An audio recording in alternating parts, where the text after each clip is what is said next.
Senator Johnny Isakson is supporting legislation to put the brakes on auto tariffs. Consumer reporter Joanne Merrigan is joining us now and says jobs may be at stake. Joanne?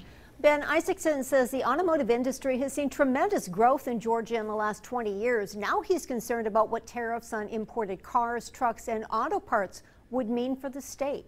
It starts with the Port of Brunswick, which is #1 in the nation in terms of receiving auto imports. But the issue of tariffs is also about autos made here with imported parts. We need to be careful and make sure we know where we're going before we find out we got there and it's the wrong place to be. At a recent hearing, Senator Johnny Isakson told U.S. Commerce Secretary Wilbur Ross he was already concerned about tariffs on aluminum cans and what it would do to Coca-Cola in Atlanta. At the end of that press conference, you held up an aluminum can and made a reference that tariffs would only be pennies, add pennies to the cost of that can.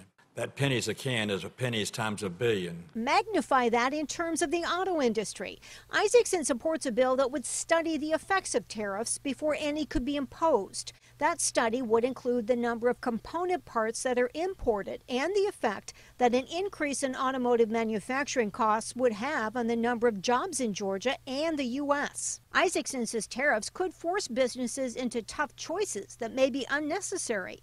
He says proposed tariffs on autos would be a setback to an industry in Georgia that has provided more than 7,000 new jobs in the last 5 years alone. And recently, Georgia's congressional delegation also sent a letter to Commerce Secretary Wilbur Ross saying international automakers have invested almost $3 billion in Georgia and overall generated 69,000 jobs. They urged the administration to consider the negative impacts that tariffs on autos and automotive parts would have.